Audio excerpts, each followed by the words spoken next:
날짜 표시에 대한 이야기를 좀 두루두루 해달라 이런 말씀을 주셨습니다.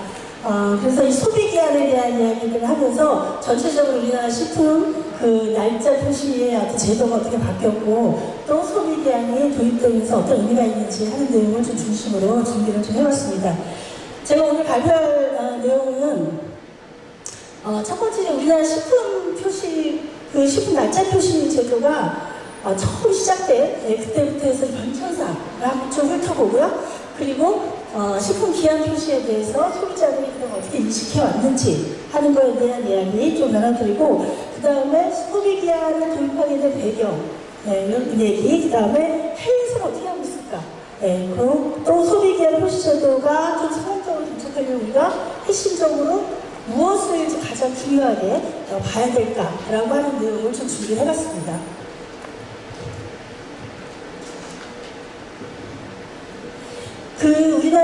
우리나라에 처음으로 식품 위생법이 제정된 거 여기 보이시나요? 저 글씨가 작아서 잘 안 보실 수가 있는데 몇 년도인지 아세요? 1962년입니다. 이때 처음에 식품의 그 날짜 표시는 제조일자를 표시하기로 시작이 됐어요. 62년도에. 그래서 제조일자를 표시하다가 여기 보면 85년도가 나옵니다. 85. 제가 대학 처음에 들어갔던 해인데 1985년, 85년도에 우리나라의 그 유통기한 표시가 이제 시작이 됐어요.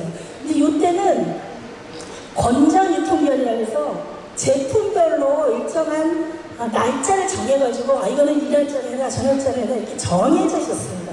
그러다가 이것이 식품의 종류가 확 많아지고 각 기업별로 그 자체적으로 식품들이 개발되는데 그에 따라서 유통기한이 조금씩 다를 수 있으니까 그걸 전면적으로 자유화하기 시작합니다. 그게 2000년도에 도입이 선포가 돼서 2002년에 본격적으로 유통기한 표시가 식품 기업이 자율적으로 하는 표시 제도로 바뀌게 됩니다. 그리고 이번에 이제 2023년부터 저희가 지금 1년 유예되어 있습니다만은 소비기한 표시로 전환이 된 거예요. 그러니까 처음으로 유통기한 표시가 시작이 된 지 38년 그리고 완전히 자율화돼서 유통기한 표시가 식품 기업으로 완전히 넘어간 그 이후에 지금 딱 30년째입니다. 그리고 우리가 새로운 방식, 새로운 소비기한이라는 표시 방식으로 바뀌게 되는 것이죠.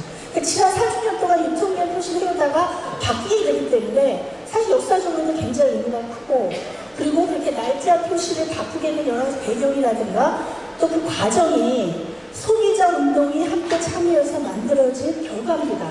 라고 하는 것을 우리가 좀 기억할 필요가 있을 것 같아요. 한번 어떤 식품 표시에 변화를 준다는 게 굉장히 어려운데 이 30년 만의 변화가 과연 앞으로 이 식품의 날짜 표시에 대해서 소비자들에게 또 사회에 보다 이익이 되는 방식으로 가기 위해서 우리가 열심히 제도 시작 초반부터 제도를 정착시키는 과정에 굉장히 노력들을 많이 하고 있고 현재도 우리 소비자들이 적극적으로 여기 참여하고 계시죠. 그래서 모니터링도 하시고 또 캠페인도 하시고 이렇게 진행을 하고 있는 그 상황에 있습니다. 자, 다들 아시겠지만 각 날짜가 의미하는 내용들이 조금 이제 차이가 좀 있습니다. 다들 아시는데 한번 짚어보는 차원에서 말씀을 좀 드리면 자, 제조일자가 있어요. 식품이 규정된 방식으로 처음에 만들어진 날짜 이게 이제 제조일자 이렇게 볼 수가 있고요. 그냥 유통기한은 뭐냐면 식품을 유통할 수 있도록 허가된 기간 이렇게 얘기할 수가 있고 그 다음에 이제 우리가 이번에 이야기하는 소비기한이 있습니다. 그래서 정해진 방식대로 보존을 잘 했을 때 보관을 했을 때 품질이 유지되고 또 안전을 확보할 수 있는 기간 이게 이제 소비기한이에요. 그래서 사실 유통기한과 소비기한은 약간의 기간 차이가 있는 것이죠. 근데 이 과정에서 이 차이가 나는 이 기간 동안에 그러니까 품질을 계속적으로 유지하고 또 먹는 데 있어서 안전하게 이렇게 먹게 하기 위한 방법들이 뭘까? 이게 이제 우리의 가치다 이렇게 볼 수가 있습니다. 또 하나가 식품 그 품질 유지기한이라고 하는 게 있습니다. 이것도 정해진 방식대로 보존을 잘 했을 때 품질이 계속적으로 유지되는 기간입니다. 그래서 유지기한은 사실 지나도 유통이 허가되지 않거나 하는 건 아니에요.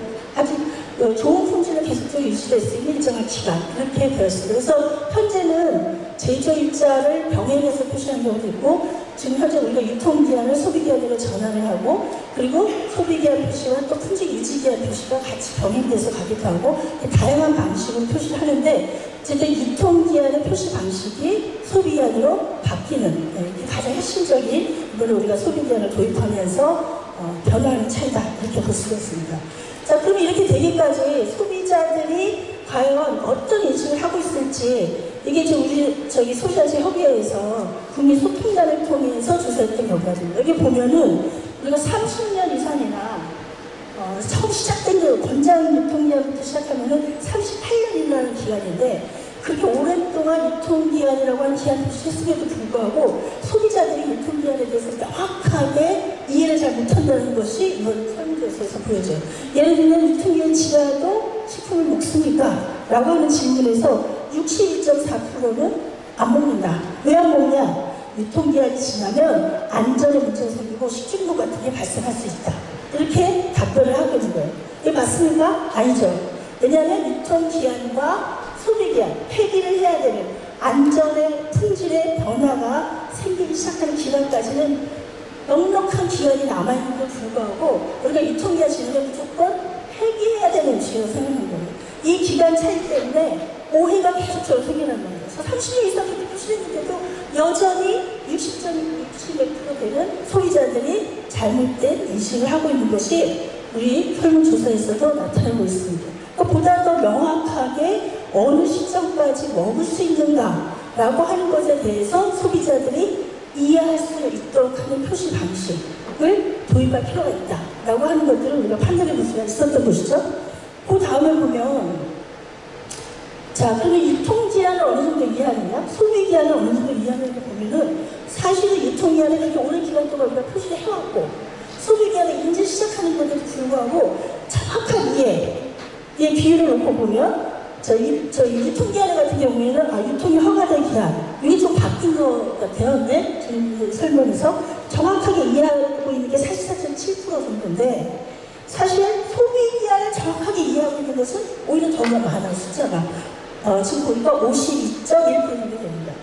무슨 얘기냐면, 오히려 오랫동안 표시해왔던 유통기한에 대한 이해는 좀 낮은데, 오히려 이제 막 제도를 시작하고 있는 소비기한에 대한 이해는 더 높다는 거예요. 그러니까 더 명확하게 기한에 대한 표시를 이해할 수 있는 방식이다, 이렇게 볼 수가 있는 것이죠. 그래서 최근에 캠페인도 열심히 하고 또 홍보도 열심히 하고 시각실수도 노력하고 소비단체에서도 적극적으로 노력하기 때문에 인식의 수준이 높아진 것도 있지만, 이 표시 자체가 의미하는 내용이 뭔가라고 하는 것들을 더 정확하게 이해할 수 있다라고 하는 것입니다. 그래서 실제로 소비자들한테 물어보니까 소비기한 표시하는 게 좋겠다 하는 비율이 좀 더 많죠. 유통기한은 익숙하고 책임 소재가 명확하지만 소비기한은 폐기량을 줄이고, 그리고 기한에 대한, 언제까지 먹을 수 있다라고 하는 기한에 대한 인식을 유통기한보다 훨씬 명확하게 할 수 있다라고 하는 것입니다. 소비자들의 판단이 굉장히 정확한 거예요. 그래서 사실은 유통기한이 대부분 다 나라에서 소비기한 표시로 전환돼서 운영을 하고 있는 나라들이 대부분입니다. 제가 뒤에서 외국의 사례들을 잠깐 보여드릴 텐데, 그걸 보시면 아마 충분히 이해를 하실 수 있을 거라고 생각합니다. 현재 소비기한은 제가 다시 한번 정의를 말씀드리면, 식품 등에 표시된 보관 방법을 준수했을 때, 전제가 있습니다. 식품 표시, 보관 방법이라고 하는 게 굉장히 중요한 전제 조건이 되는 거예요. 그러니까 예를 들면 냉장고가 해도 안 돼 있는데 제대로 냉장고를 하지 않은 상태, 이런 상태를 갖고 기간을 동시에 볼 수가 없는 거라는 거죠.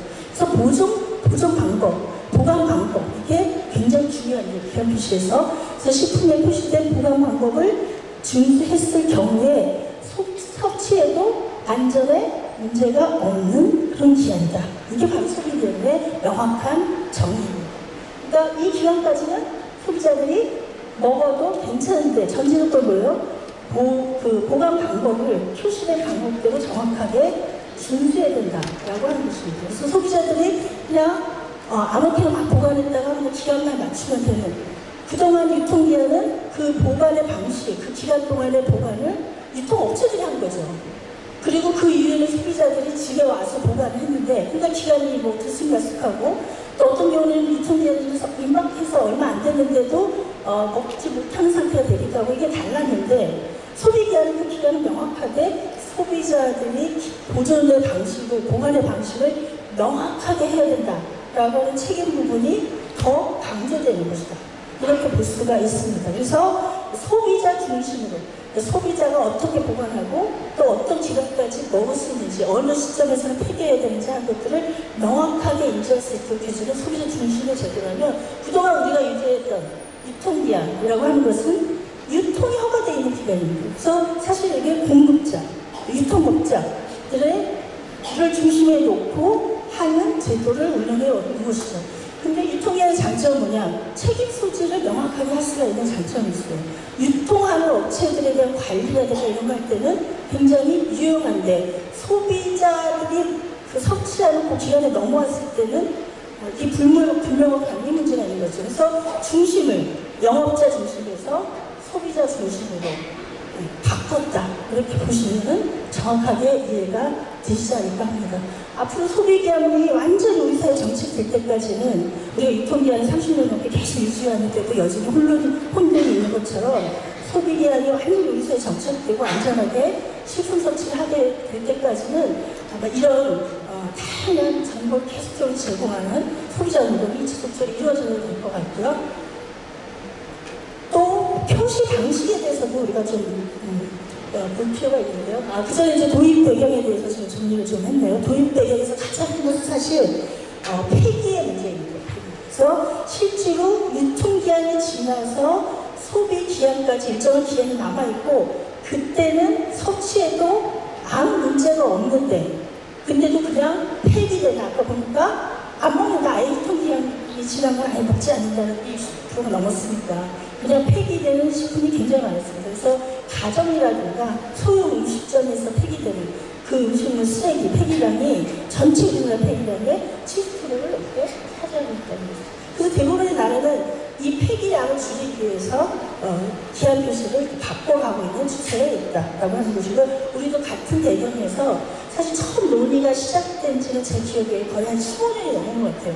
그때 이미 소비기한 표시로 전환해야 된다라는 이야기들이 계속 나왔는데 제도적으로 그 사회에 이제 정착되어 있는 표시 방식을 바꾸기 위해서는 굉장히 많은 준비들이 필요했으니까 그동안 그런 준비의 과정들이 우리 사회에 쭉 진행되어 왔다 이렇게 보시면 될 것 같습니다. 표시 대상은 지금 현재 유통기한에 표시되어 있는 여러 가지 대상과 거의 동일하다 이렇게 보시면 될 것 같고요.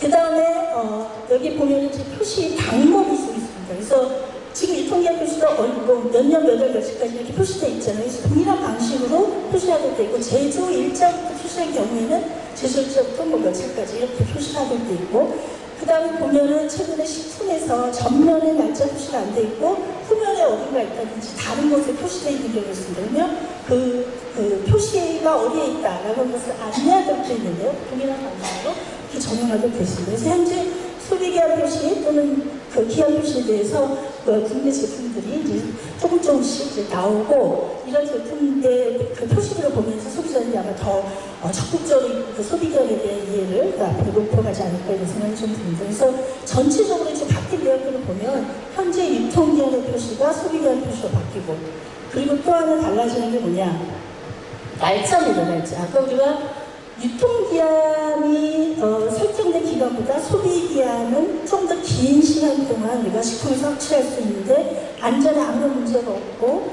섭취하는 데 문제가 없는 기간이라고 했었죠. 그래서 그 기간이 늘어나는데 여기 보시면은 제조일자에서 이제 소비기한 유통기한까지 일정한 기간이 정해졌습니다. 보통 안전 개수에서 60에서 70% 정도를 유통기한으로 설정을 하고 있어요. 그런데 소비기한은 조금 더 깁니다. 보면 80에서 90% 정도까지가 소비기한을 늘려서 표시를 할 수 있도록 되었습니다.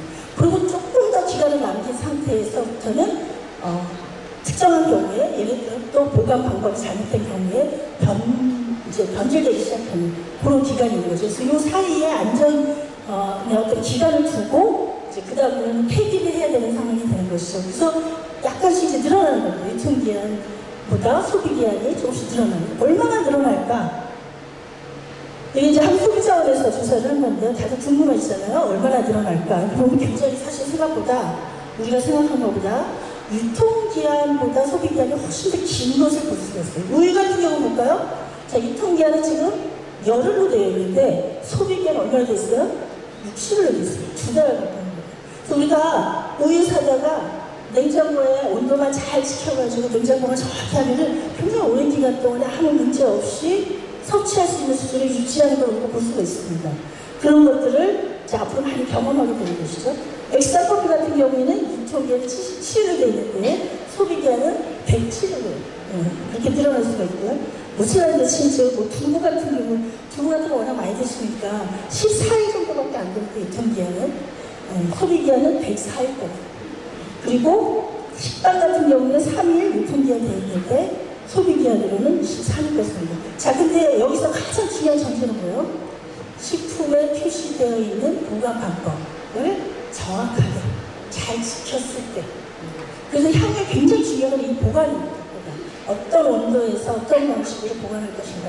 이게 굉장히 중요하다. 그래서 이런 늘어난 기간만큼 우리가 식품을 쓸데없이 충분히 먹을 수 있는 식품을 폐기하는 것들을 줄이고 그리고 가장 정확한 보관 방법에 의해서 섭취하는 기간을 늘려나갈 수 있다는 것입니다. 유통기한이 짧으면 그 기간 안에 또 판매되지 않은 식품들은 또 폐기해야 되는 상황이 되기 때문에 사회적으로는 사실 굉장히 많은 양의 폐기가 발생하게 되는 건데 그걸 사실 막을 수 있다라고 하는 의미입니다. 그래서 이 대전환, 30년 만에 이 대전환이 앞으로 안전에도 문제가 없고 환경에도 도움이 되고 음식물 폐기물도 줄이고 여러 가지로 사회적 긍정적인 어떤 결과물을 낳을 수 있도록 하는 과제가 우리 소비자 운동에 굉장히 주어진 중요한 과제가 아닌가 합니다. 다른 나라 어떻게 하는지 보니까 대부분 다 소비기한 표시하고 있죠. 미국 같은 경우가 유통기한을 병행 표시하는 경우들이 약간 있습니다. 그리고 품질 유지기한도 대부분 있고요. 그래서 이미 유통기한은 거의 다 많은 나라에서 사용하지 않고 있고 대부분 다 소비기한으로 전환을 이미 하고 있고 우리도 그 추세에 따라서 이런 변화들을 갖게 됐다 이렇게 보시면 될 것 같습니다. 미국의 표시의 예를 좀 드린 거예요. 여기 보면은 유통기한을 일부 같이 표기하는 경우들을 좀 볼 수가 있어요. 다른 나라에 비해서 미국 같은 경우에는 유통기한이 여전히 남아있는 주들이 약간씩 있기 때문에 그런 거죠. 그 대부분은 소비기한과 품질 유지기한 이 두 가지로 기한 표시를 일정 정도 하고 있다 이렇게 이해를 하시면 되겠습니다. 네. 다 미국에서의 표시 방식들을 제가 좀 소개를 올려놨고요. 결과적으로 제가 지금까지 말씀드리면서 우리가 이 30년의 변화, 38년 만에 이 변화를 보다 더 효과적으로 잘 정착시키려면 그냥 기간이 늘어나는 것만 가지고는 소비자들을 설득하기도 어렵고 또 좋은 성과 있는 그 결과물을 만들어내기도 사실 어렵습니다. 제일 중요한 것은 정확한 보관 방법인데 정확한 보관 방법에서 가장 중요한 것은 역시 온도관리죠. 그래서 아직 우리가 이 콜드체인 시스템이라든가 이런 식품의 보관의 온도관리가 유통 과정에서부터 가정일까지 제조에서부터 가정 소비자에게까지 쭉 이어지는 이런 온도관리가 아직은 미흡한 부분들이 좀 있습니다. 그래서 향후에 진짜 소비기한이 음식물 폐기물도 줄이고 안전에도 문제가 안 생기는 그런 제도로서 정착하기 위해서는 역시 보관 방법, 특히 식품에 있어서의 온도관리 이 부분들을 더 시스템을 고도화하고 더 발전시켜 나가는 것이 병행이 돼야 성공적으로 정착을 할 수 있다. 이런 생각이 좀 들고요. 단순히 기간을 늘리는 것만의 의미가 아니라 굉장히 폭넓은 환경과 그 소비자 안전과 여러 가지를 고려한 날짜 표시의 근본적인 변화다라고 하는 것들을 말씀 좀 드리고 싶습니다. 이때는 뭐 온도관리가 굉장히 중요한 여러 가지 의약품이라든가 이런 것들 좀 그림을 좀 넣어놨는데요. 그래서 제 강의 다음 강의가 바로 온도관리에 대한 거더라고요. 그래서 교수님께서 어떻게 온도관리를 해야 되는지 뭐 이런 것도 자세한 말씀해 주실 것 같은데 제가 오늘 준비한 식품의 날짜 표시에 대한 말씀은 여기까지 드리도록 하겠습니다. 감사합니다. 네, 감사합니다.